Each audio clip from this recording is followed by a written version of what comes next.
The sun had just dipped below the horizon when I parked my truck near the old railway station. A chill hung in the air, the kind that sinks into your bones, and the faint smell of rust and damp wood filled my nostrils.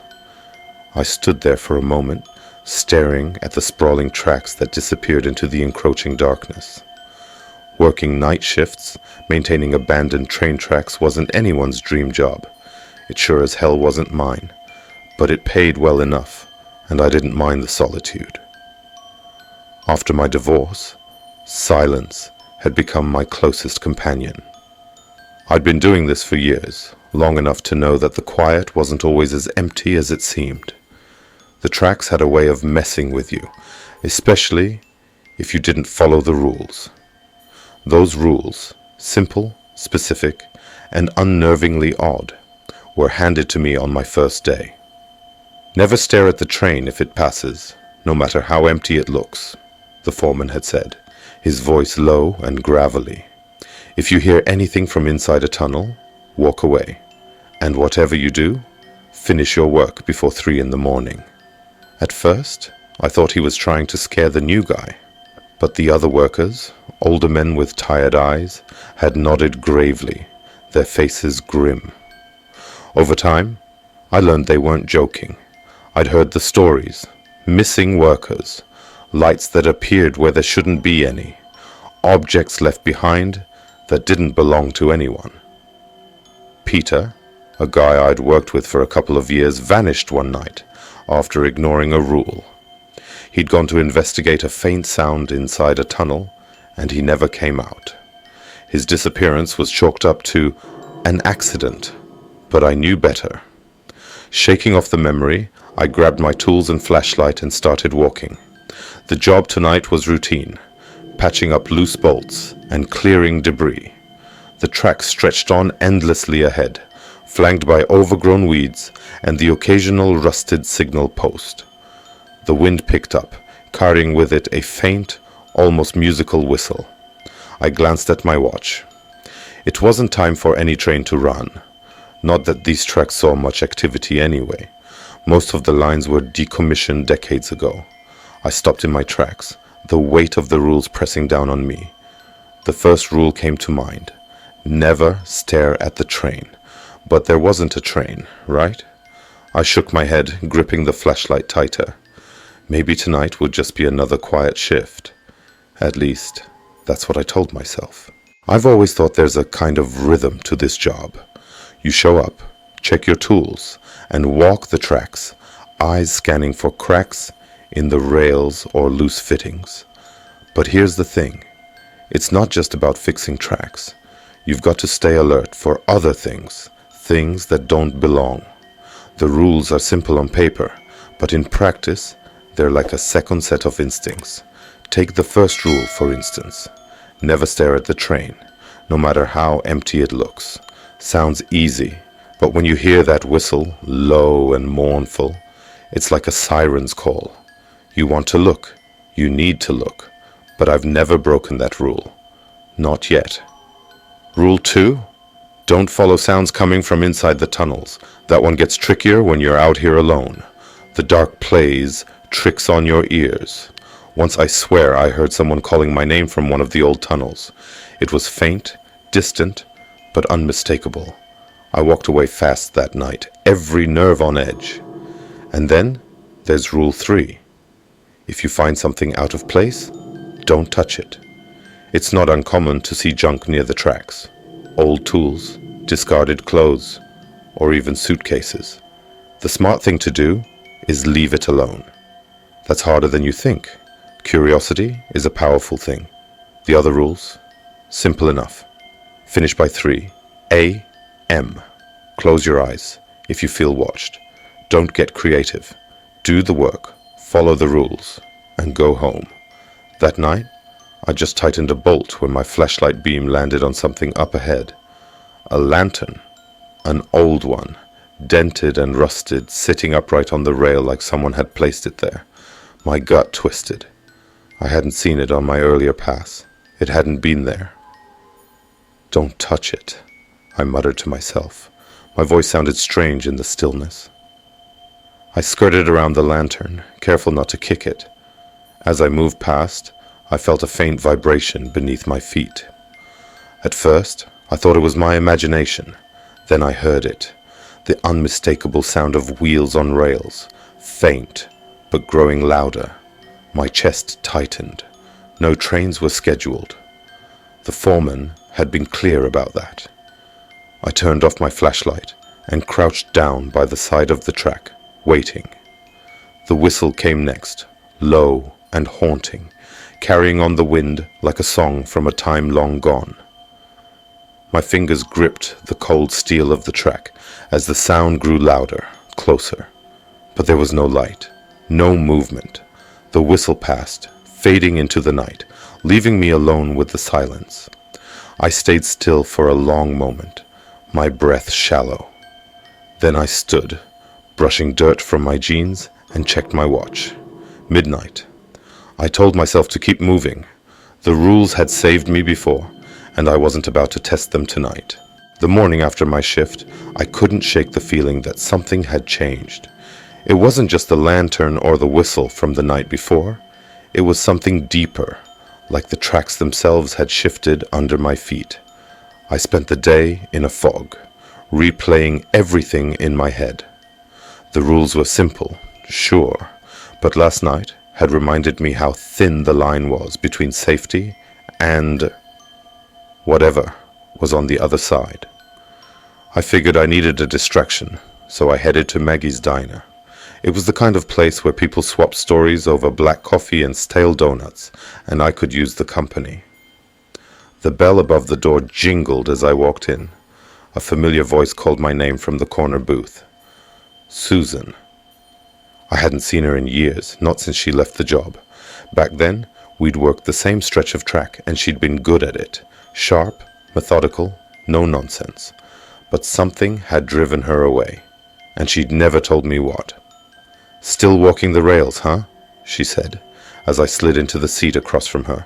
"Yeah," I replied. "It's a living." She raised an eyebrow. "Living, sure, if you can call it that." I chuckled, but her expression didn't change. It hit me then. Susan wasn't here for small talk. We danced around it for a while, talking about the job, the town, and the people who'd come and gone. But eventually, she leaned forward, her voice low. "You ever hear about the McAllen crash?" I frowned. The name sounded vaguely familiar. "Back in the 60s, right? Freight train derailed outside of town?" She nodded. 1964. Hit a car that stalled on the tracks. The wreck killed 20 people, maybe more. They say the fire burned for hours. I sipped my coffee, unsure where she was going with this. "That's rough, but what's it got to do with us?" Susan's eyes darkened. "They say some of the passengers never left." A chill ran through me. I set my mug down carefully. "What? You mean ghosts?" "Call it what you want," she said, "but it's real. You remember Peter, don't you?" I nodded slowly. Peter had been my partner for 2 years. He was the kind of guy who always had a joke ready, even at 3 in the morning. Then one night, he went into a tunnel and never came back. "He wasn't the first," Susan said, "and he won't be the last. That's why the rules exist, Mark. They're not there to scare you. They're there to save you." Her words stuck with me as I walked out of the diner. That night, back on the tracks, I felt it, the weight of history pressing down, as if every tragedy and every ghost still lingered. When the whistle sounded again, low and mournful, I didn't dare move. The rules had always been simple. They weren't open to interpretation or excuses, and up until that night I had followed them religiously. It was nearing midnight when I reached the old tunnel on the far side of the line. The air was colder there, the kind of cold that made your breath cloud even in early spring. My flashlight beam cut through the darkness, bouncing off the damp walls of the tunnel entrance. The silence was absolute, broken only by the crunch of my boots on the gravel. I didn't want to be near that tunnel. Nobody did. The foreman rarely sent us out this far, unless it was absolutely necessary. But one of the rails had shifted after a recent storm, and it was my job to inspect the damage. I'd barely stepped closer when I heard it, a sound that didn't belong. It started as a faint whimper, barely audible over the wind. I froze, straining to listen. The sound grew louder, a child crying. I tightened my grip on the flashlight. My brain told me it couldn't be real. There was no reason for a kid to be out here, not in the middle of nowhere, not at this hour. But the sound pulled at something deep inside me, something instinctive. The second rule flashed through my mind like a warning bell. Don't follow sounds coming from the tunnels. I should have turned around. I should have walked away, finished my shift, and gone home. But I couldn't. What if I was wrong? What if someone was out there, hurt and alone? I stepped into the tunnel. The crying echoed off the walls, distorted and eerie. My flashlight barely cut through the inky darkness ahead. The beam caught glimpses of rusted rails and crumbling brick, but the source of the sound stayed just out of reach. Hello? My voice echoed, thin and weak. Is someone there? The crying stopped. The sudden silence was worse than the sound had been. I swung the flashlight around, scanning the tunnel. My heart pounded in my chest, each beat louder than the last. That's when I saw it. A small tattered coat lying on the ground, illuminated by the beam of my flashlight. It was filthy, torn at the edges, and the size of something a child might wear. I stared at it, my breath caught in my throat. It hadn't been there when I walked in. The hairs on the back of my neck stood on end. I wasn't alone. I turned, ready to run, but the tunnel seemed longer than before. My footsteps echoed endlessly, the exit shrinking in the distance. My flashlight flickered, and the air grew heavy, oppressive. Then I felt it, a presence behind me, close enough that the air itself seemed to vibrate. I didn't look back. I didn't dare. I burst out of the tunnel, gasping for air, my heart threatening to break through my ribs. When I finally turned to look, the tunnel stood silent and empty, the darkness swallowing everything. I knew then that I had broken something more than a rule. Something had noticed me, and it wasn't going to forget. I couldn't sleep after that night. Every time I closed my eyes, I heard the crying, not faint or distant, but right in my ears, as if whoever or whatever was inside that tunnel had followed me home. The next day, I needed answers. If what Susan said was true, then the tracks weren't just a job anymore. They were something far darker, something I didn't understand. I drove to the town library, a place I hadn't stepped foot in since high school. The librarian, a frail man with round glasses, barely glanced up as I walked in. I didn't waste time on pleasantries. I'm looking for anything you've got on the McAllen crash. He raised an eyebrow. You and everyone else. Check the archives. The archives were a dusty maze of old newspapers and faded photographs, but I found what I was looking for soon enough. A yellowed headline from 1964. Tragic train derailment. Claims 20 lives near McAllen Junction. The article described the crash in grim detail. A freight train had collided with a stalled car, derailing and catching fire. It had killed the car's occupants, as well as several railroad workers and passengers aboard the train.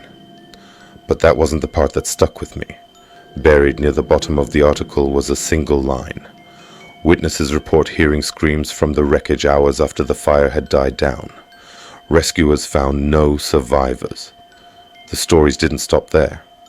As I dug deeper, I found other accounts, reports of workers disappearing, strange lights on the tracks, and a so-called phantom train that locals swore they'd seen in the years following the crash. My stomach churned as I read. I thought about Peter, about the lantern that had appeared out of nowhere, and about the crying in the tunnel. Every story lined up with the rules I'd been given. The tracks weren't just haunted. They were cursed. That night, I went back to work with a new understanding of what I was dealing with. The air felt heavier, charged with a kind of energy I couldn't explain. Around 1 a.m., as I inspected a section of rails near a crossing, the whistle came again. It was louder this time, closer. My hands shook as I killed my flashlight and crouched by the tracks, just like I had the night before. A faint glow appeared on the horizon.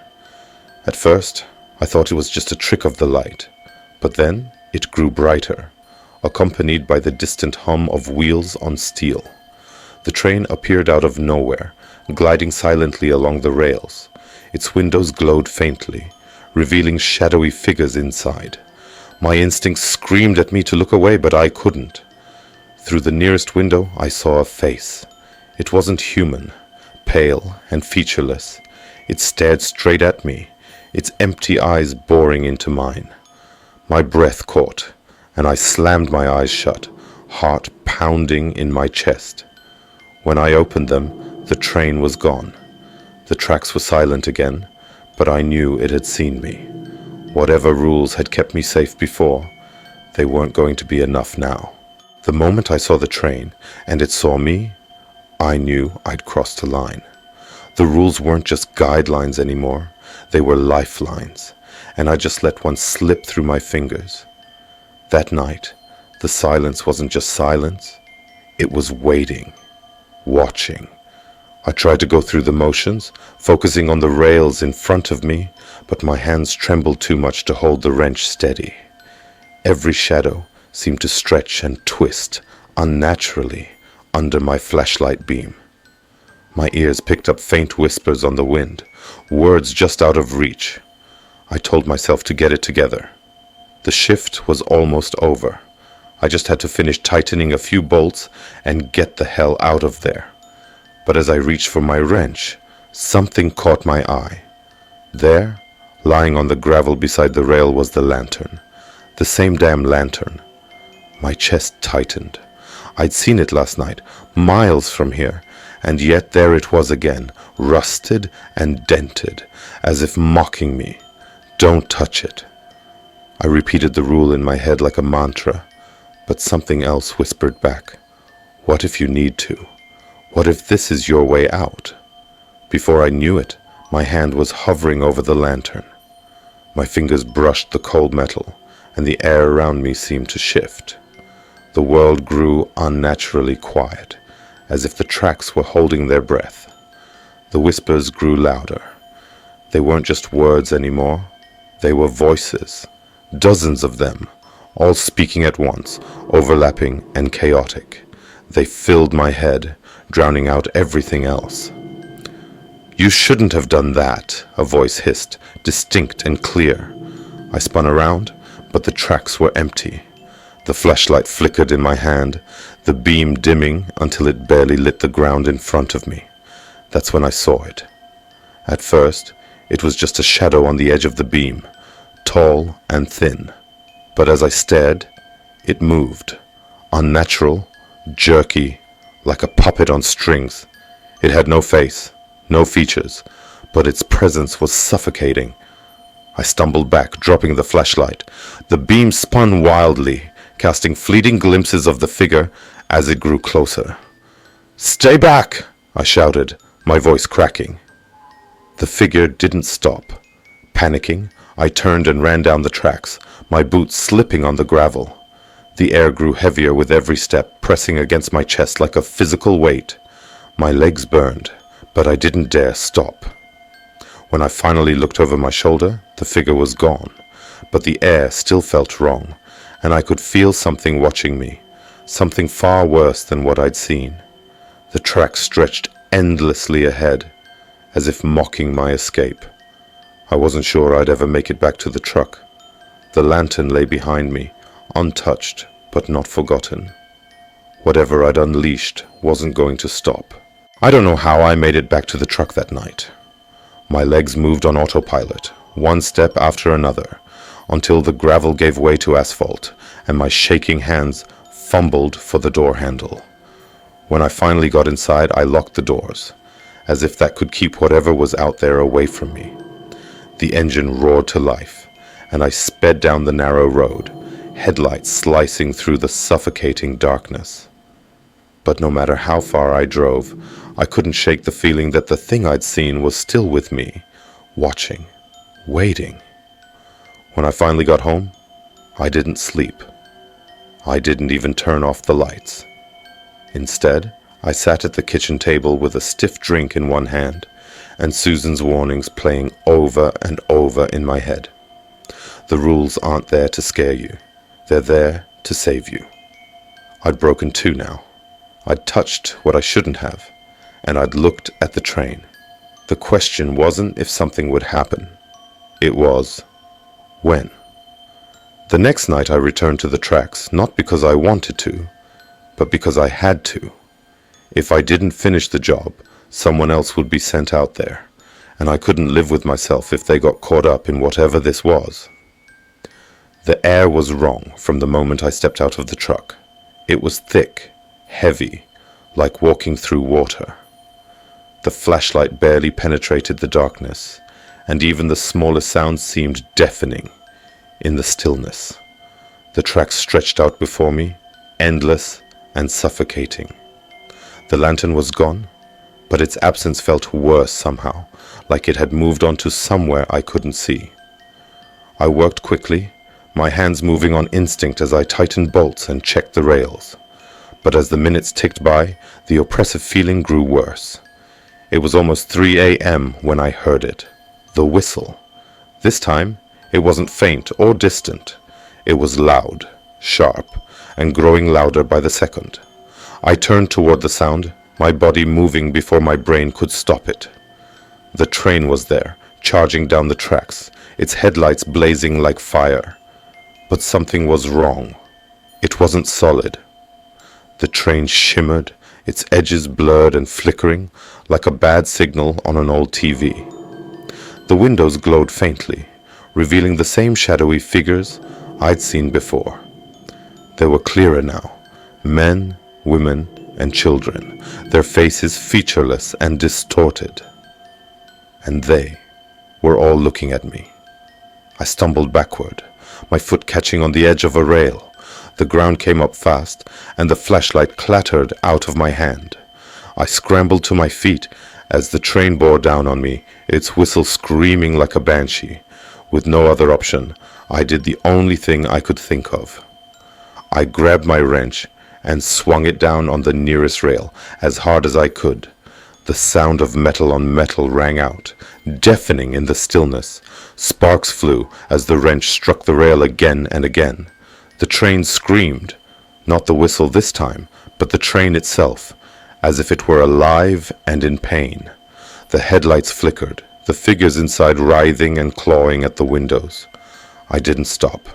I struck the rail over and over until a piece of it snapped, the metal splitting like a jagged wound. The train veered suddenly, its form flickering wildly before it vanished into the darkness. The silence that followed was absolute. I dropped the wrench and fell to my knees, gasping for air. The tracks were empty, the night eerily still. Whatever I'd done, it had worked. For now. That was weeks ago. I haven't gone back to the tracks since, and I don't plan to. I don't know if the train is gone for good, or if it's just waiting, biding its time. But I do know one thing. The rules matter. I've thought about leaving town, starting over somewhere far away, but something tells me it wouldn't help. Whatever lives on those tracks doesn't care about distance, so I stay here, watching, waiting, and warning anyone who'll listen. The tracks have rules for a reason. Break them, and you might not be as lucky as I was.